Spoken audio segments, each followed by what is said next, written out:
बहुत समय पहले की बात है।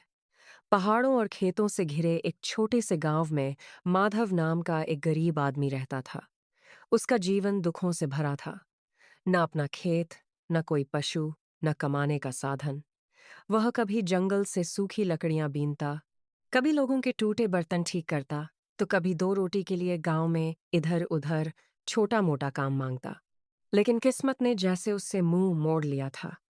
कई कई दिन ऐसे बीतते जब उसके घर में चूल्हा नहीं जलता।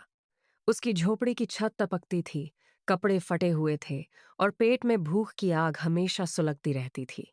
एक दिन तेज बारिश के बाद माधव जंगल के किनारे लकड़ियां ढूंढ रहा था।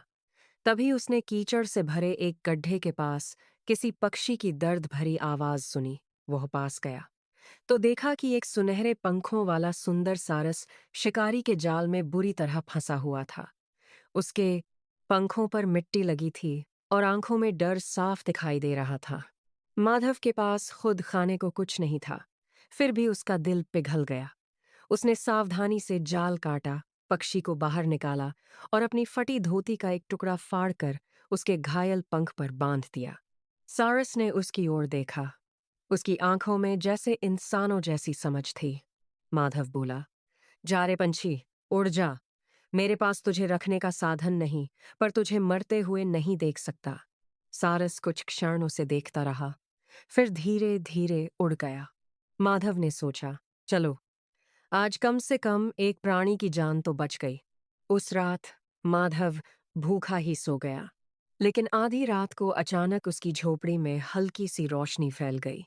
माधव की नींद खुली तो उसने देखा कि वही सुनहरा सारस उसके सामने बैठा है। फर्क बस इतना था कि अब वो साधारण पक्षी नहीं लग रहा था। उसके पंखों से हल्की चमक निकल रही थी।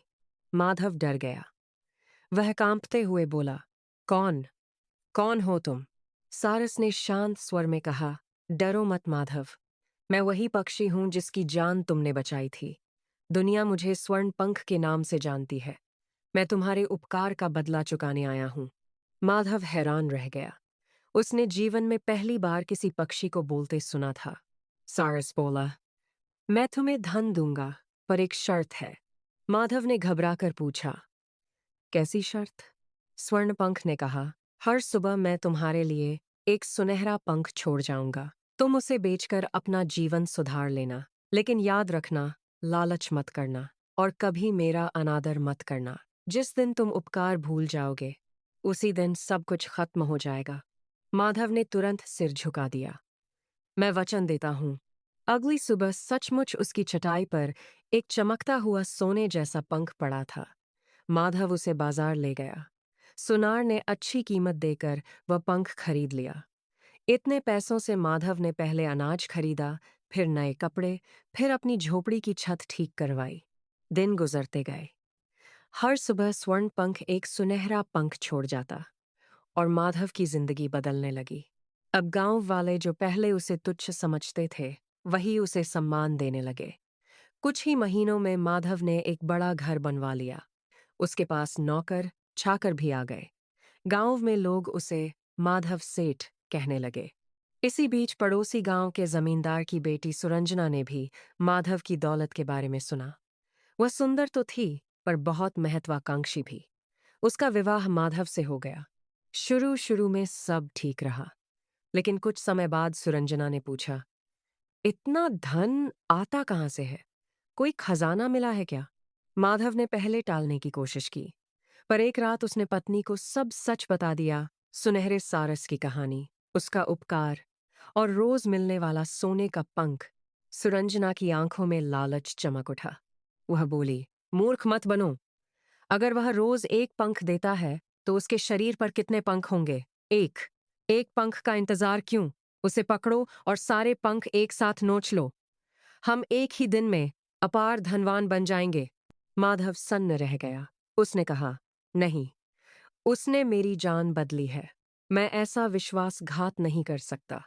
लेकिन धीरे धीरे सुरंजना ने उसके मन में लालच भर दिया। तुम्हें राजा बनना है या हमेशा एक पंख पर जीना है? क्या पता कल वह आना बंद कर दे। मौका हाथ से निकल गया तो फिर पछताओगे। एक रात माधव का मन डगमगा गया। अगली सुबह जब स्वर्णपंख अपनी आदत के अनुसार झोपड़ी के पुराने कोने में उतरा, माधव ने पीछे से जाल फेंक दिया। सारस तड़प उठा।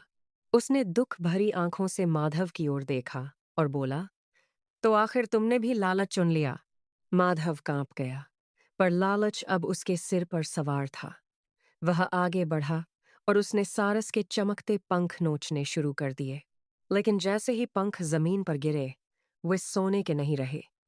वे साधारण, फीके, बेजान पंख बन गए। माधव और उसकी पत्नी दोनों हक्के बक्के रह गए।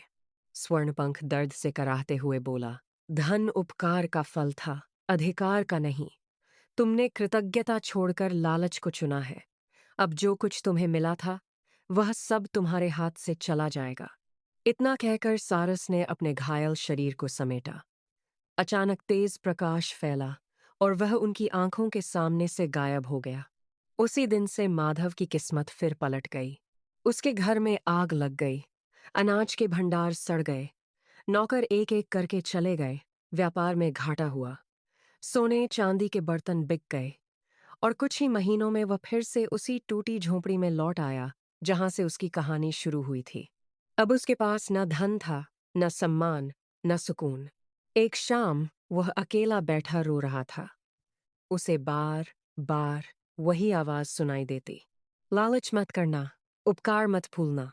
लेकिन अब बहुत देर हो चुकी थी।